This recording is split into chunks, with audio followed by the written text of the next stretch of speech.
Hello, I'm so sorry about that. Welcome to part 2 of this video about the Devil, which is the now Trickster Spirit wildcard in the Wild Spirit Revamp.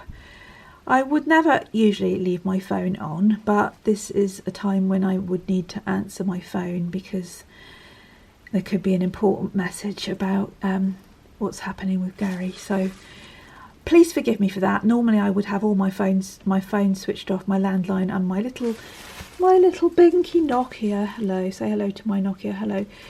I'd have these all switched off, but I couldn't, so I'm sorry about that, and I don't want to go and remake part 1 at the moment, so this is part 2 and I do apologise. I think we were looking at the original artwork.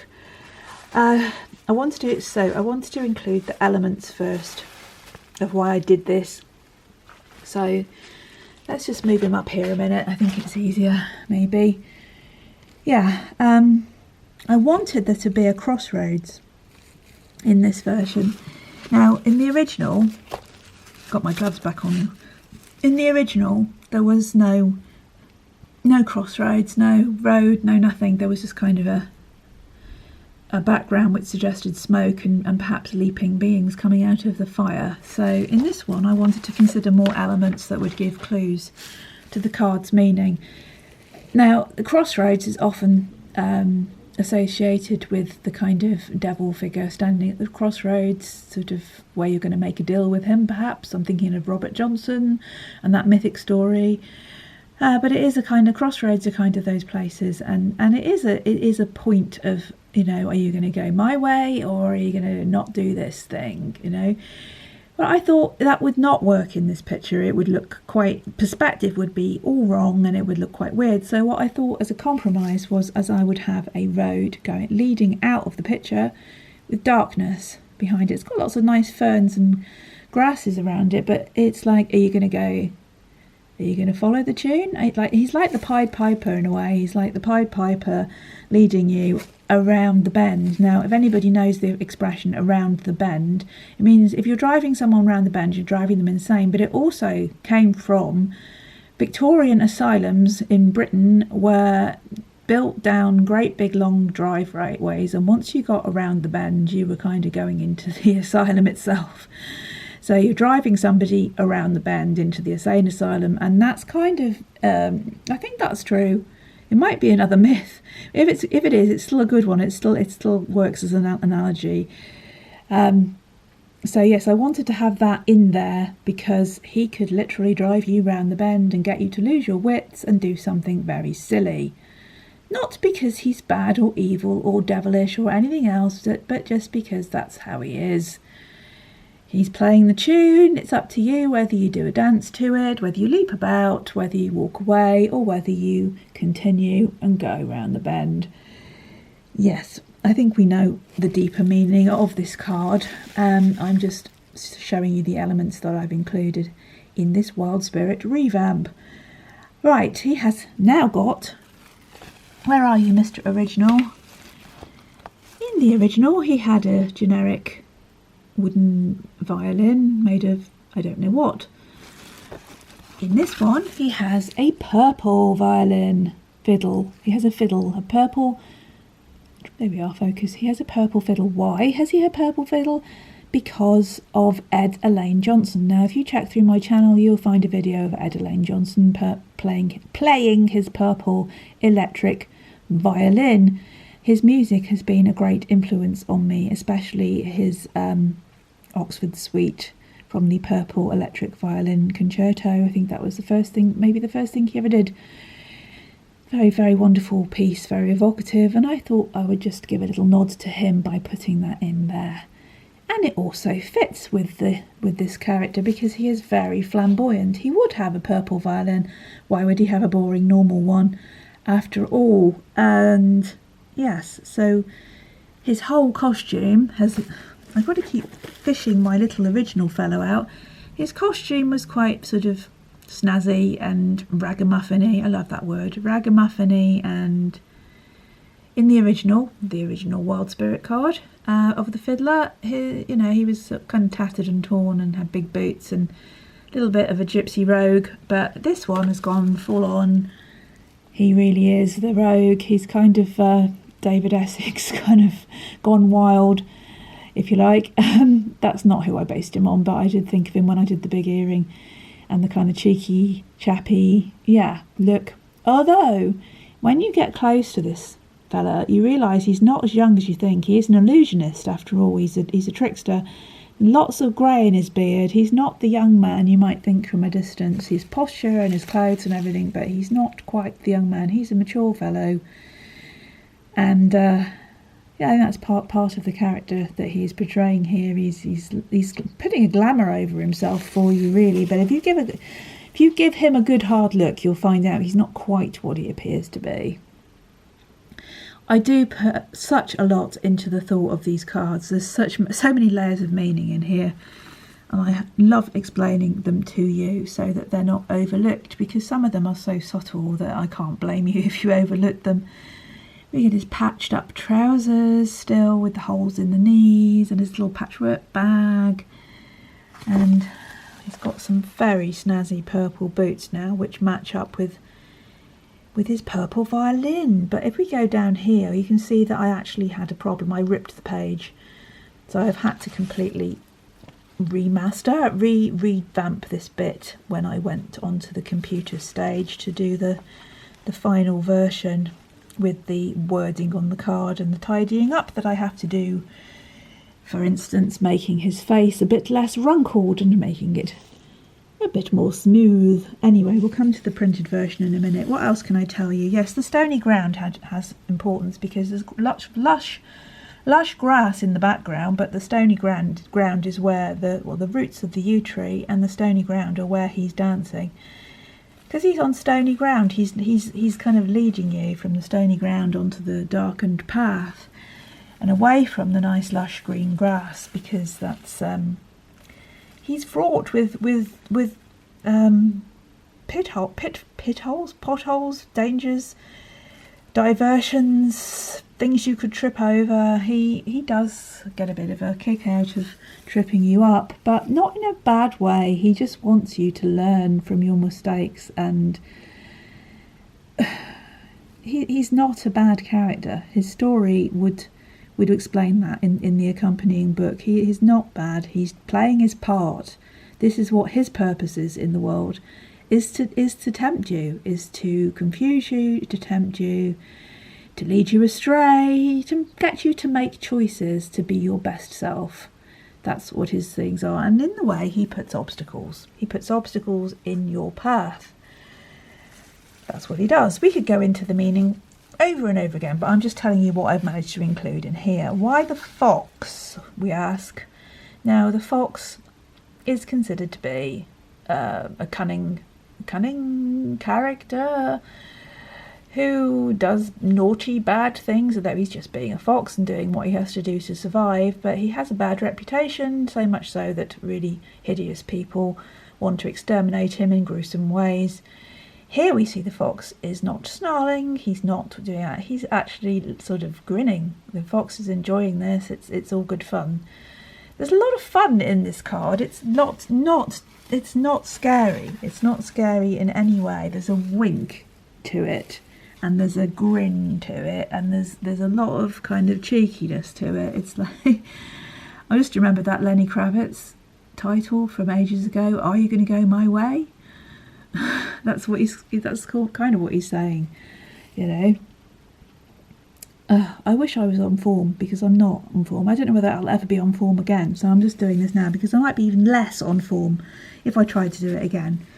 Anyway, so yes, he is an illusionist and a trickster, and he is not what he seems. But this is not, you know, if you find this card, you're not going to go, because you're just going to see that, you know, there is, even though there are graves in this card. Can you see them? Let's try and hold it up a bit there. Behind the leaping green figure we have some graves. He's in a graveyard, actually. He's playing in a graveyard just to remind you of the things that are at stake here. You know, do you want life? Do you want life in all its richness and fullness, or do you want to go my way, which might end up somewhere perhaps that's not quite so conducive, perhaps. Yeah, I don't really feel I can talk too much about that at the moment, but you know, that's the kind of place you would find him playing. And he's great contrast as well. He is so full of life. He is so full of life and vibrant that being in this place, this hidden place, which is another sort of place he would lurk, it provides a great contrast between what he is perhaps offering and what you should be doing. And again, we have more representatives of our creature kin, because I always try and do that. We have the magpie, the thief, the naughty stealer of shiny things. Now in his beak he has a tiny silver sixpence, a lucky sixpence, which I could not make look very good here because it was so tiny. So when I did the print, when I did the sort of computer version, it does look clearer, but the print doesn't because my printer is not adequate. There is also a naughty squirrel hanging up and upside down, having stolen something. And squirrels also, grey squirrels, especially in this country, have a bad reputation for usurping those lovely cute red ones with the tufty ears. None of which is true. They just are more adaptable and more able to survive, etc., etc., and they are not fiends. And neither are magpies fiends, although they do some pretty unsavoury things, as does the fox, and probably as does the fiddler. But none of them are just that on their own. They are all just survivors in this world. What else can I tell you? Yes, we will see that he is standing... Sorry, doing this even worse than usual, but I have an excuse, I think. He is standing, our fiddler, by a large, ancient yew tree. You can see the bark of the yew tree with all the colours of the bark there, hopefully. And you'll go up here and you will see the yew leaves. Now this was also on the original card because yew trees are often found in graveyards and nothing tends to grow underneath them because the berries are poisonous, I believe. And yeah, I'll just show you the ones that I put in the original there.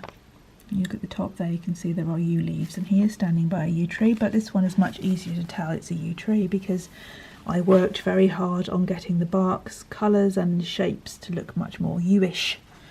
And I can say yewish if I want to, So yes, and then we have the leaves of the yew, and I just wanted to say that there was a song by Rose McDowell, I think it might have been by her band Sorrow,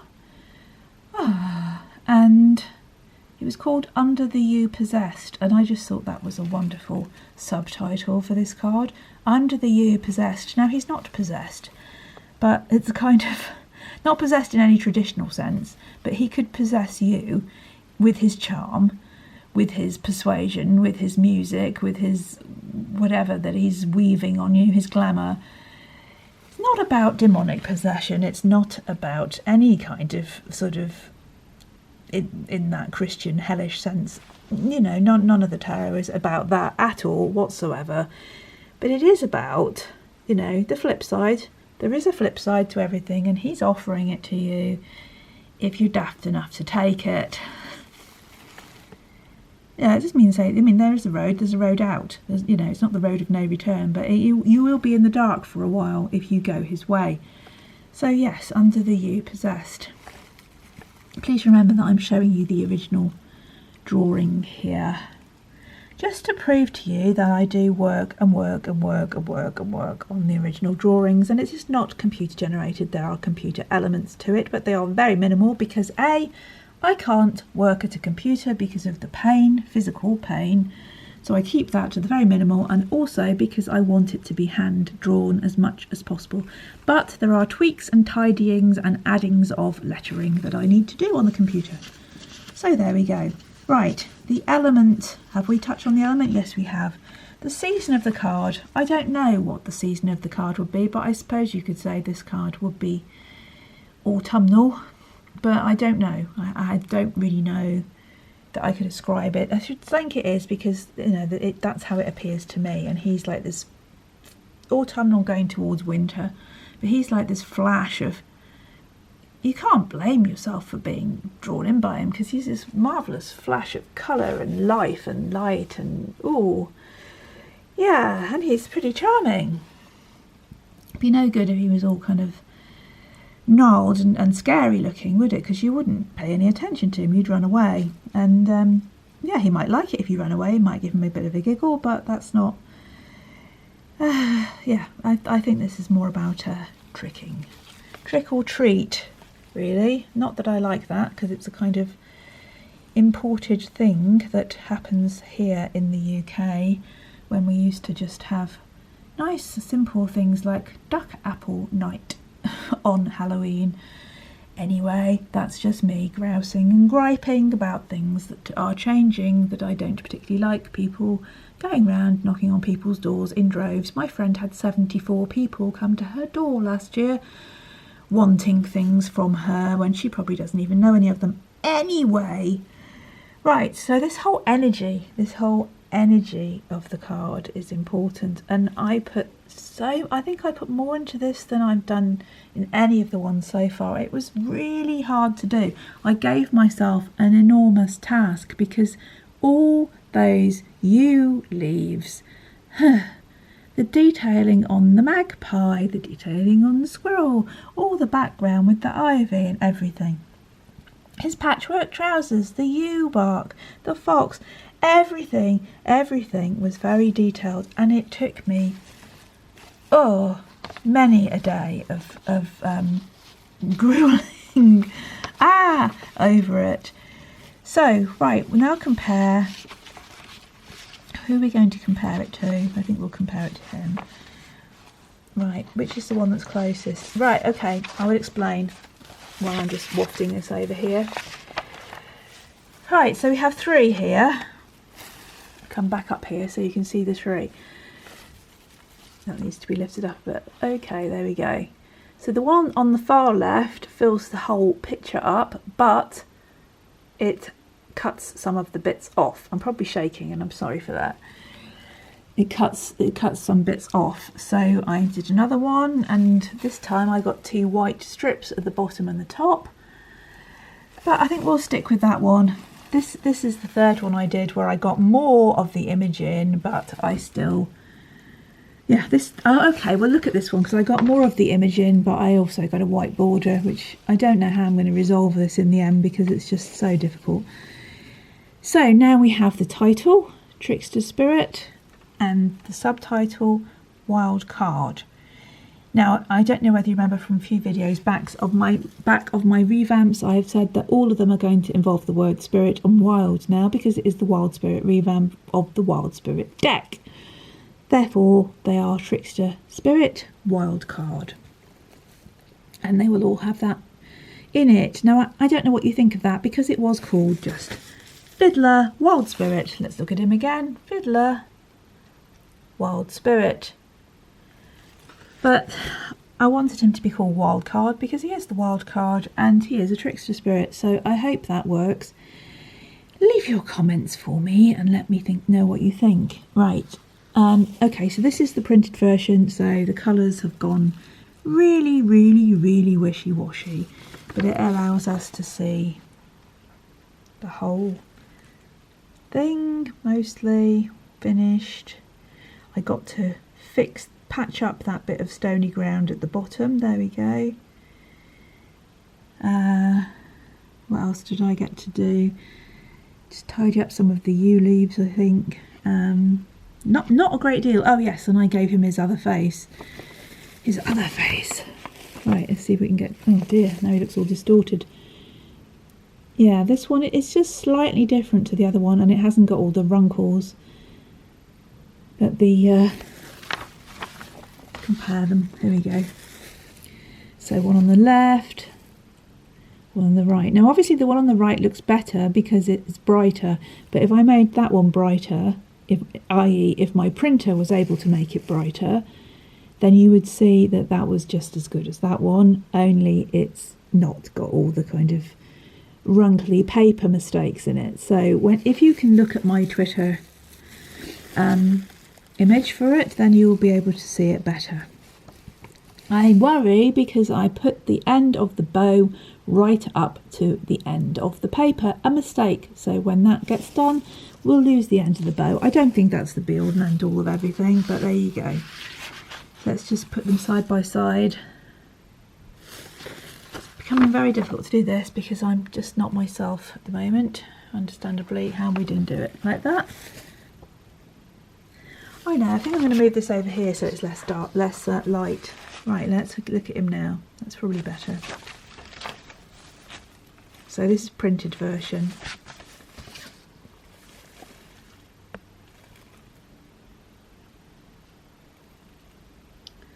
Squirrel. Fox. Let's go back up here. Let's put real hand-drawn version next to it. So imagine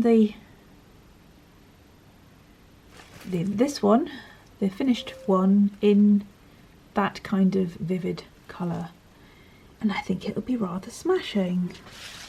Never pleased with it at all, but thankfully I managed to complete this before Monday and my terrible loss.